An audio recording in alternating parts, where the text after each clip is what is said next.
오늘부터 열왕기상 말씀 함께 나눌 텐데 우리가 지금 성경을 내러티브로 이렇게 보면서 또 말씀도 그렇게 듣고 있습니다. 오늘 설교 제목은 아비삭으로 출발하는 열왕기 저무는 별 다윗, 이렇게 같이 읽겠습니다. 아비삭으로 출발하는 저무는 별 다윗, 삭으로 바꿔주세요. 아비삭. 제가 오타를 줬습니다. 오늘 열왕기상 제1장 1절 말씀을 보면 다윗 왕이 어떤 상태요? 나이가 많아 늙었습니다. 그래서 어떻게 해요? 이불을 덮어도 몸이 따뜻하지 않았다라고 성경이 1장 1절에서 이 다윗의 개인적인 그 상황을 아주 디테일하게 우리에게 이렇게 알려주고 있습니다. 이 다윗 왕이 늙어서 이제는 죽어가는구나 하고 생각나게 하는 그런 성경 구절이죠. 그런데 이 단락의 마지막은 이렇게 끝납니다. 4절 말씀 보세요. 그 어린 처녀는 대단히 아름다웠다. 그 처녀가 왕의 시중을 드는 사람이 되어서 왕을 섬겼지만은 왕은 처녀와 관계를 하지 않았다. 여기서 왕이 누구예요? 다윗이죠. 다윗. 자, 이 단락의 주제는요, 나이 많은 다윗의 임종에 관한 이야기인 줄 알았더니, 그런데 다윗이 죽는 그런 이야기가 아니에요. 여러분, 나이 먹어서 이제 다윗 인생이 끝나가는구나 라고 그렇게 예상을 했는데 아니에요, 여러분. 왕이 젊은 아비삭과 잠자리를 갖지 않았다라는 굉장히 개인적인 이야기를 지금 성경이 우리에게 알려주고 있습니다. 이해되십니까? 자, 이로써 열왕기라는 이 거룩한 하나님의 말씀, 하나님의 성경이죠. 이 거룩한 문서를 시작하기에는 굉장히 좀 어떻게 보면 다윗의 개인적인 이야기를 드러내면서 좀 쑥스러운 내용이 기록되어 있다는 거죠. 책을 쓰는 사람은 누구나 매력적인 문장으로 책의 글의 시작을 원합니다, 여러분. 그런데 성경 저자도 마찬가지 아니겠어요? 하나님이 한 사람을 불러서 이 책을 쓰게 할 때 위대한 다윗 왕과 이스라엘의 그 하나님 지켜주신 그 멋진 나라의 그 영광이나 막 힘 있는 그런 부분들을 짜자자자자잔 해가지고 딱 첫 번째 줄을 그렇게 기록할 줄 알았더니 그런 내용이 아니에요. 보니까 얼굴이 좀 따가워요. 여러분 깊이 묵상해 보면. 자, 그런데 열왕기는 왜 이런 내용으로 출발할까라는 것이죠. 함께 고백합시다. 그런데 열왕기는 왜 이런 내용으로 출발할까? 열왕기가 원래 사무엘서와 사무엘상하 그 다음에 역사적으로 연결된 책입니다. 열왕기 상하와 역대 상하는 비슷한 그 역사적인 내용을 기록한 듯 하나 열왕기서는 진짜 역사적인 내용을 순서적으로 왕의 이야기들입니다. 그렇게 기록하고 있는 반면 역대기라는 이 책은요, 제사장적인 입장에서 하나님의 백성이 예배드리는 그런 입장에서 영적인 그런 책입니다. 내용은 비슷하게 진행되는 것 같지만 믿으십니까? 네. 훨씬 더 열왕기 성경이 더 정기적이라는 것입니다. 자, 열왕기는 그래서 사무엘서와 연결된 그 하나의 책이었다라고 우리가 알고 있는데, 그렇다면 이 하나의 책을 둘로 나누면서 저자는 어떤 내용으로 시작할지 놓고 굉장히 고민했을 것입니다. 기왕이면 멋진 부분에서 딱 나눠야 되잖아요. 우리 성경이 여러분 몇백 년 전에 이 문단이 나누어지지 않았어요. 카톨릭의 어떤 성경학자가 이것을 이렇게 문단을 나누었습니다, 여러분. 그리고 나서 나중에 성경학자들이 모여서 중간중간에 그 문단에 맞는 그 제목 주제를 이렇게 집어넣게 되었어요, 여러분. 이해되십니까? 자, 어떤 내용으로 시작할지를 놓고 무척이나 고민했을 것 같아요. 그런데 마침내 내린 결정이 아비삭으로 시작하는 열왕기사입니다. 아멘입니까? 아비삭으로 시작하는 열왕기서. 물론 시대적인 상황도 그렇게 끊을 수 있어요, 여러분. 여러분, 왜 열왕기는 이렇게 출발해야 했을까요? 자, 오늘 설교 제목입니다. 저무는 별 누구예요? 다윗.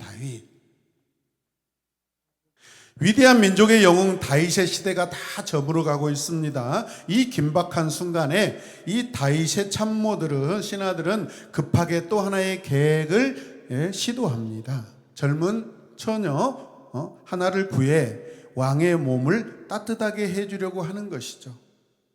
이불을 덮어도 따뜻하지 않은 이 왕의 몸을 따뜻하게 해줌으로 꺼져가는 자기들의 왕, 자기들의 민족의 영웅이고 리더였던 이 다윗의 심장이 다시 생기를 찾게 해주려는 것은 어찌 보면 신하로서 굉장히 당연한 일이고 왕을 사랑하는 모습으로 보여집니다. 아멘입니까? 제가 혹시 늙어서 힘을 이렇게 막 잃어가면 여러분 어떻게, 제 몸이 식어지면 어떻게 할래요? 밤양갱을 사다가 주셔야 됩니다. 따라서 밤양갱.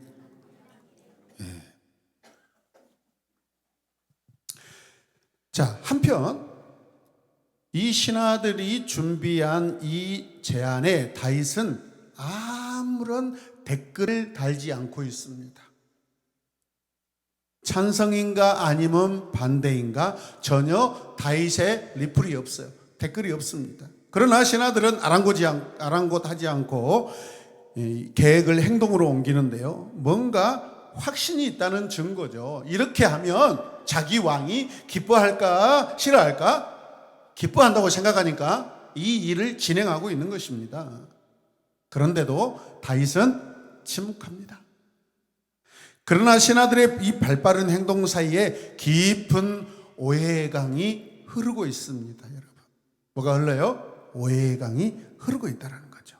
이들은 평생을 다윗과 함께한 사람입니다. 다윗의 뼛속까지 꿰뚫어 보고 있는 사람들입니다. 다윗이 어떤 행동을 하면 어떤 마음을 품고 있는지 거반 다 아는 그런 신하들입니다. 참모들입니다. 할렐루야! 여러분들 제가 어떤 행동하는 마음을 아셔요? 홍혜임 집사님은 절대 모른다고 정직하십니다. 그런 신하들이 다윗의 허락도 없이 발빠르게 행동으로 옮기는데도 그들 나름대로 이유가 있었을 거라 생각이 됩니다. 신하들은 온 나라에서 젊고 예쁜 처녀를 찾기 시작합니다. 드디어 그런 처녀를 찾았습니다. 할렐루야! 오해하지 마십시오.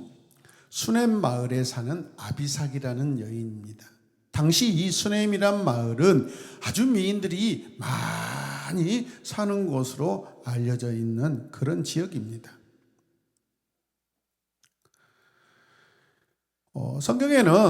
다른 성경에는 이 수넴이라는 이 지역의 이름을 술람미라고 합니다. 뭐라고요? 술람미.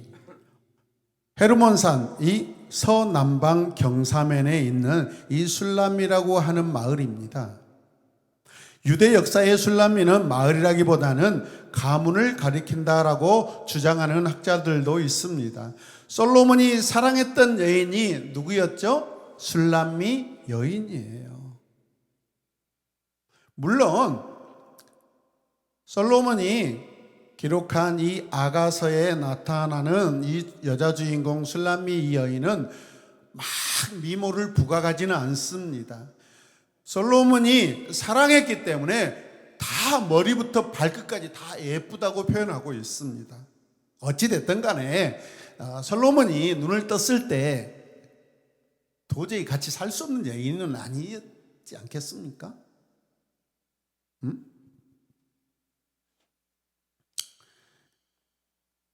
여러분, 왕궁에 들어온 이 아비삭은요, 드디어 정성껏 왕의 시중을 들읍니다. 그러나 이야기는 엉뚱한 말로 끝을 맺고 있습니다. 자, 우리 읽었던 마지막 말씀은 다 시작. 왕은 처녀와 관계를 하지 않았다라고 되어 있습니다.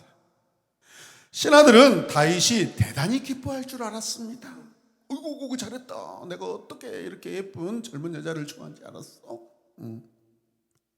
그런데 어떻게 해요? 그녀를 통해 다윗이 젊음을 되찾을 줄로 기대했던 신하들입니다. 그러나 다윗이 그녀와 잠자리를 같이 하지 않았다는 말로 이 단락은 끝을 맺습니다. 끝나버려요.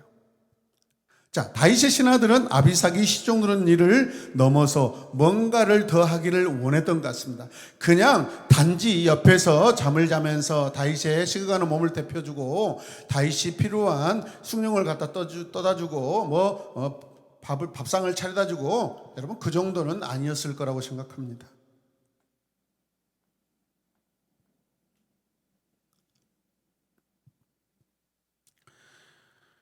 여러분, 신하들이 이 여인을 통해, 아비삭을 통해 다윗에게 바라는 것이 있는데 그것이 무엇이었을까요?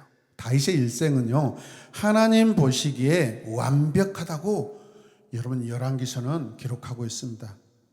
자, 말씀 한번 보실래요? 한 가지만 예외입니다. 자, 한번 잘 보십시오. 시작. 다윗은 주님께서 보시기에 올바르게 살았고, 어떻게 살았어요? 올바르게 살았고, 햇사람 우리아의 사건 말고는 그 생애 동안에 주님의 명령을 어긴 일이 단 한 번도 있었다 없었다? 없었다. 오직 딱 한 가지 사건, 뭐예요? 햇사람 우리아의 사건 말고는. 여러분, 이 문장에서 열왕기는 다윗에게 가장 문제되는 약점을 날카롭게 지적합니다. 다른 말로 말하면 다윗은 이 성에 약했다라는 그런 의미입니다. 그래서 그의 유일한 실수, 그렇게 하나님 앞에 회개했던 그 사건이 뭐죠? 여자 문제였습니다. 그거를 여러분 오늘 이 열왕기서에서도 지적하고 있습니다. 자, 그러면서 성경은 우리아의 아내 바세바의 사건, 여러분 우리아가 다윗과 사고친 사람입니까? 아니면 그의 아내 바세바가 사고친 사람입니까? 바세바죠. 그런데 성경은 바세바를 쭉 빼버리고 그 남편의 이름을 거기에 넣습니다. 의도가 있을까요? 없을까요? 있습니다, 여러분. 그래서 성경은 우리아의 아내 바세바의 사건을 우리아의 사건이라고 지금 기록하고 있습니다. 바세바의 사건으로 거론하고 싶지 않다는 뜻입니다. 바세바를 끄집어내면 누가 줄줄줄 따라와요? 다윗이 따라옵니다. 다윗의 허물을 드러내고 싶지 않고 싶다라는 것입니다. 그만큼 이 사건은 물론 눈 감아줄 수 없는 사건이지만 그래도 의도적으로 다윗의 허물을 덮어주려고 노력해요. 할렐루야! 다윗의 위대함을 지켜주려는 분명한 의도가 있습니다. 이 의도는 성경의 기록자의 의도가 아니라 성경의 본래 기록자인 하나님, 성령 하나님께서 그렇게 하시는 것입니다, 여러분. 본문은 아비삭에 대해 아름답다라는 수식어를 2번씩이나 반복합니다. 젊고 아름다운 처녀를 찾다가 수넴 처녀 아비삭을 발견하고 라고 되어 있습니다. 젊고 아름답다에 해당하는 히브리어 아드메오드랍니다. 메오드. 다시 아드메오드. 메오드라는 것은 뭐죠? 메머드. 어마어마 최고로 그런 뜻입니다. 어떤 여자와도 비교할 수 없을 정도로 아름답다는 의미가 담겨 있습니다. 할렐루야.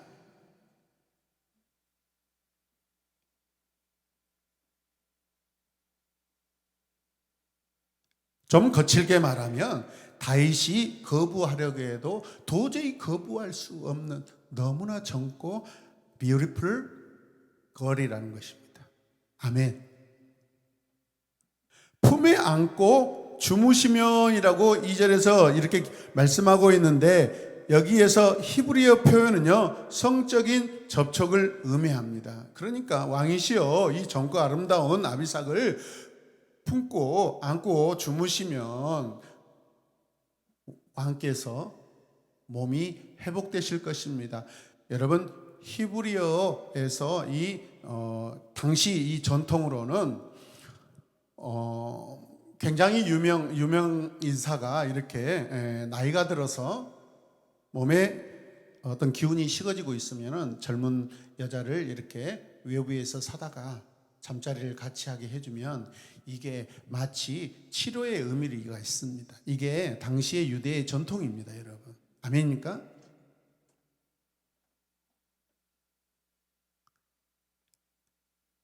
자, 그러니까 어떻게 해요? 이 아비삭과 잠자리도 같이 하시면서 왕이시여 몸을 회복하고 마음도 회복하고 기운을 회복하십시오라는 치료의 의미가 포함되어 있다는 것입니다. 그렇다면 이 다윗의 참모들은 다윗이 노년에 상실해가는 이 성적 욕망을 회복하게 해서 여러분 다시 활발하게 여러분 이스라엘의 대왕으로서 활동하기를 기대하는 것이 아니었을까라는 것이죠. 유대 역사학자 요세푸스도 이런 풍습은 당시의 의학적 처방의 한 형태였다라고 그렇게 기록하고 있습니다. 자, 그렇다면 여러분 다윗의 참모들이 기대했던 것은 다윗의 성적 욕구를 만족시켜 주므로 건강도 되찾게 해주고 싶었다는 말이 되죠. 왕을 사랑하는 신하의 충성된 태도로 보여집니다. 자, 그런데 다시 4절 말씀을 보면 그녀로 하여금 그를 흥분케 하고 그와 함께 눕게 하려고 라는 말을 덧붙여 놓습니다. 그런데 그 끝은 왕이 잠자리를 하지 않았다라고 합니다. 이게 70인역 성경이 이렇게 여러분 번역하고 있어요. 여기서 하지 않았다 이 동사가 이 품사를 보면은 상태를 보면 강한 부정을 의미하고 있습니다. 강한 부정. 절대로 다윗이 완전히 거부했다. 완전히 거부했다. 강한 부정의 의미를 담고 있다는 것입니다. 이해되신 분 아멘. 그러니까 무슨 뜻이에요? 그러므로 다윗은 신하들이 의도한 것을 의지적으로 하지 않았다라는 말이 됩니다, 여러분. 자기 감정으로 그렇게 내버려 두지 않았다라는 것입니다. 왜 그랬을까요? 다윗이 나이가 너무 많아서 어떻게 안 돼서 그랬을까요? 여러분 그렇다면 열왕기 저자가 여기서 말하고 싶은 것은 다윗의 죽음이 가까운 것이 아니라는 것일 수 있습니다. 이스라엘의 위대한 별인 다윗의 마지막을 통해 무엇인가 말하고 싶은 것이 있었다는 뜻입니다. 열왕기 저자가. 왜 다윗은 그들의 배려를 거절했을까? 당시 다윗의 나이는 그럼 몇 살이었을까?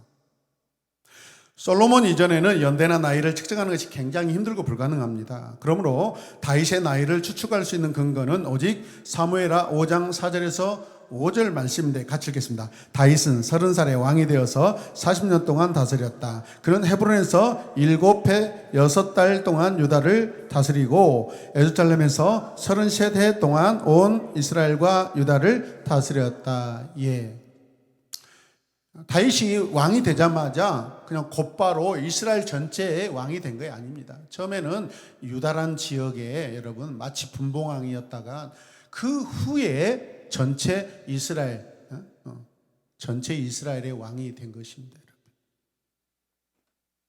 다윗의 이 인생도요 쉽지 않아요, 여러분.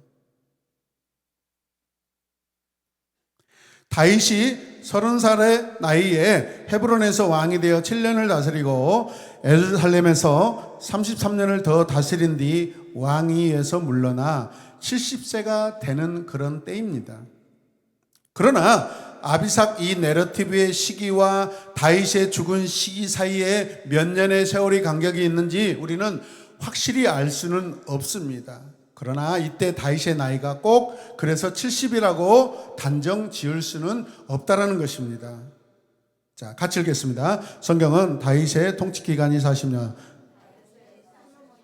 사울 통치기간 40년, 다윗의 40년, 솔로몬이 40년이라고 말한다. 40년이라는 시간은 완전한 한 세대의 기간으로 이상적인 인생, 이상적인 왕이란 의미를 담고 있다. 네, 성경은 굉장히 의도를 가지고, 우리 마태복음의 그 족보의 그 후손 왕들의 그 이름도요, 저는 한 두세 사람이 빠져 있습니다. 일부러 40대를 맞추려고. 아멘입니까? 자, 이런 의미에서 다윗의 통치 기간을 40년이란 숫자로 의도적으로 맞추려 했다는 생각도 들어요, 여러분. 그러니까 더 있는데 맞췄다라는 것입니다. 그렇다면 이 40년의 기간은 상징적인 횟수로도 우리가 생각할 수 있다는 것이죠. 성경 제자들이 일부 숫자를 제시할 때는 실제적인 수를 밝히기보다는 어떤 의미의 상징으로 언급했을 가능성이 크다라는 것이죠. 만약 우리가 이런 추측을 한다면 다윗이 지금 곧 죽어가는 사람처럼 그리고 있지만 당시 다윗의 나이가 70에 훨씬 못 미쳤을 거라 생각합니다. 70에 은퇴했다고 여러분 성경이 그렇게 완성형으로 이야기하지만은 아직 아니라는 것입니다. 실제로 이 사건 안에서는. 믿으십니까? 자, 만약 그렇다면 다윗은 왜 그 젊고 아름다운 여인 아비삭을 거절했을까? 성경에서 성적 문제를 그의 책의 맨 앞에서 다룬다는 것은 이게 보통 일이 아닙니다. 어떻게 보면 이 땅에 많은 수많은 종교들이 있지만은요, 자기 종교를 대표하는 그러한 종교를 드러내는 책들이 있죠, 여러분. 대표하는 책들. 대부분 자기 종교의 창시자를요, 칭송하고 아름다운 내용만 기록하고 있습니다. 그런데 성경은 그러지 않아요. 성경은 우리의 허물, 부족함, 죄, 별 이야기를 다 기록하고 있습니다. 왜요? 성경은 실제적인 사건을 우리에게 전달하면서 그 사건을 통해서 하나님께서 이스라엘 백성에게 나에게 뭘 원하시는지 알려주시려고 그러는 것입니다. 성경은 양념치고 고추장 치고 해가지고 포장해서 전달하는 이야기가 아니라는 거예요, 여러분. 이해되십니까?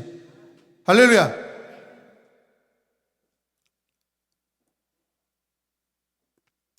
그래서 위대한 왕 다윗의 마지막을 기록하면서 성적인 주제로 시작한다는 것은 우리가 점체로 깊이 들여다보지 않으면 이해하기 어려운 그런 부분이에요. 자, 열왕기 저자는 왜 이 문제를 불쑥 던진 걸까요? 같이 읽읍시다. 시작. 열왕기 저자는 왜 이 문제를 불쑥 던진 것일까? 자, 4절 다시 보면은 왕이 잠자리를 같이 하지 아니하였더라라고 되어 있습니다. 이 말만 툭 던져놓고 이 문단이 끝이 나버려요. 다른 주제로 가버립니다. 다음 주는 다른 주제로 가버려요. 열왕기에 의하면 다윗은 어떤 면에서도 약점이 보인 적이 없단 사람이라고 아까 우리가 읽었죠, 15장에. 특히 누구보다 여호와 하나님으로부터 사랑을 받았고 여호와를 사랑했다라고 성경이 증거하고 있습니다. 아멘. 그처럼 완벽했던 사람이 햇사람 우리아의 이 사건에서만은 약점을 보였다고 성경은 조심스럽게 지적합니다. 이것은 다윗의 유일한 약점이 무엇이었는지를 말해주고 있는 것이죠. 그처럼 여자를 좋아했던 다윗이 이스라엘에서 가장 뛰어난 이 미인이었던 아비삭을 거절했다는 것은 단순한 문제가 아니라는 것입니다. 여러분, 열왕기 책 시작에서 다윗과 아비삭의 문제를 다룬 데는 그럴 만한 충분한 이야기가 있습니다. 다윗의 일생을 뒤흔들어 놓은 사건, 밧세바 사건, 옥상 사건, 그 이후로도 다윗에게 일어나는 모든 문제는 이 사건과 다 얽혀 있습니다. 다윗이 가장 큰 회개를 했을 때도 이 사건 때문입니다. 눈물을 팡팡 흘릴 때도 이 사건 때문에 그렇습니다. 자기 안에 하나님의 영이 감히 떠날까봐 두려워 벌벌 떨었던 것도 이 사건 때문에 그랬습니다. 그러니까 다윗이 특별히 이 사건을 크게 생각하는 것보다도 하나님 관점에서 보면 하나님이 다윗이 이 사건으로 인하여서 하나님의 마음을 너무 실망시켰다라는 것입니다, 여러분. 아멘입니까? 그래서 다윗이 두려운 것입니다. 아니, 이스라엘 대왕, 통일 이스라엘의 왕이, 아니, 이쁜 여자들, 자기 아들은 300명을 거느리고 살았습니다.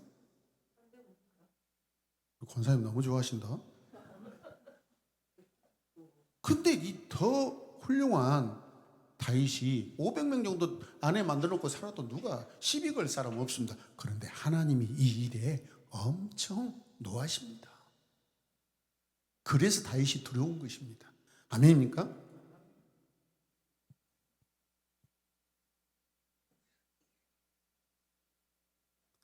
다윗의 일생을 뒤흔들어 놓은 이 밧세바 사건 이후로도 다윗에게 일어나는 모든 문제는 이 사건과 결부시켜서 늘 고백합니다. 그래서 이 사건은 늘 자기 자신을 괴롭혔습니다. 그렇다면 아비삭을 옆에 두고도 잠자리를 하지 않았다는 말은 이런 다윗의 인생과 연결해서 우리가 생각해 봐야 될 그러한 주제라는 것입니다. 함께 읽겠습니다. 다윗은 자신이 그처럼 좋아했던 것도 여자였지만 다윗 자신을 그토록 괴롭혔던 약점을 완전히 정리하려고 한 것이 아니었을까? 아멘. 여러분 어떻게 생각하세요? 아비삭 사건은 하나님 앞에서 온전한 모습으로 일생을 마치고 싶은 다윗의 이 결단이 드러나고 있는 그러한 모습입니다. 믿습니까? 다윗에게 아비삭은 죄의 화신과 같았어요. 자신의 모든 죄가 얽혀있는 이 욕망의 집합체라고 말씀드릴 수 있습니다. 같이 읽겠습니다. 다윗은 그것을 이제 잘라내고 싶었던 것입니다. 아비삭이 나쁜 사람이었다는 말이 결코 아닙니다. 이것은 오직 다윗의 문제예요. 다윗이 풀어야 될 숙제였습니다. 아멘입니까? 그러므로 열왕기 저자가 이 이야기를 맨 앞에 등장시킨 이유는 열왕기에는 대단한 이 의미를 가지고 있다는 것입니다. 즉 다윗을 자신의 상처를 씻고 약점을 해결한 사람으로 또 하나님 앞에 온전하게 인생을 마무리하려고 바둥바둥 아주 거룩한 그 모습을 본보기로 지금 보여주고 싶어 하는 것입니다. 비록 잘못이 있지만 회개하고 돌이키기만 하면 하나님은 어떤 잘못도 실수도 용서하시고 받아주십니다. 은혜의 길을 인도하신다는 진리를 백성들에게 지금 알려주고 싶으신 거예요. 이처럼 아비삭의 이 내러티브는 다윗 일생을 정리하는 아주 중요한 내용일 뿐만 아니라 다윗을 마무리하고 새로운 이스라엘 역사의 시작에서도 중요한 자리를 차지하고 있습니다, 여러분.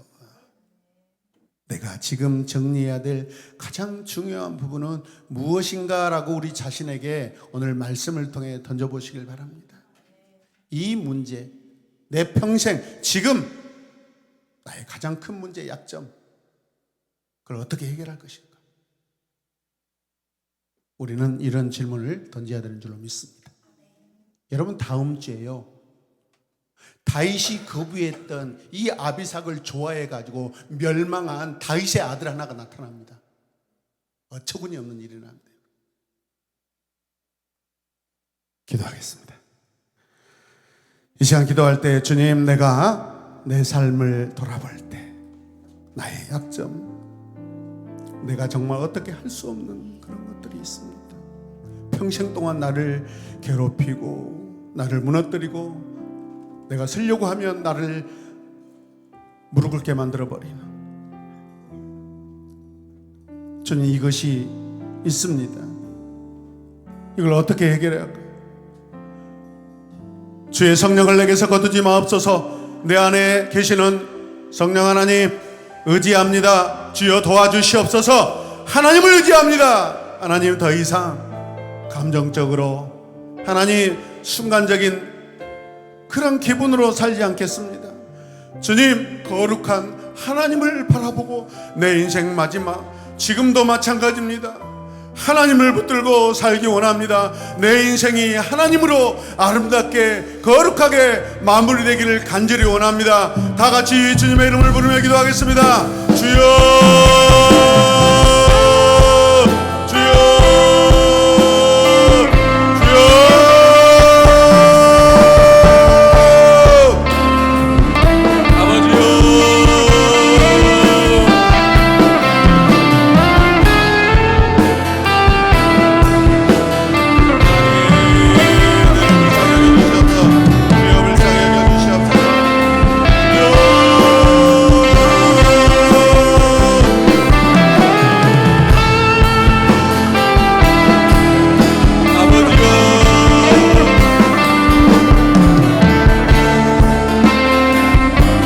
존재감도 없고 아무 필요가 없고 형제 중에 말째로서 하나님 아버지 사람들에게 무시받았던 그 다윗을 사무엘을 통하여 찾아오신 여호와 하나님 기름 부어 왕으로 세우셔서 전장에 나갈 때마다 하나님께서 다윗의 손을 들어주시고 하나님 아버지 적군들을 붙여주신 그 놀라운 그 은혜를 다윗이 결코 잊지 않고 있습니다. 오직 하나님의 은혜로 살아왔습니다. 하나님의 전능하신 사랑으로 살아왔습니다. 그 은혜를 우리가 어찌 잊으리요.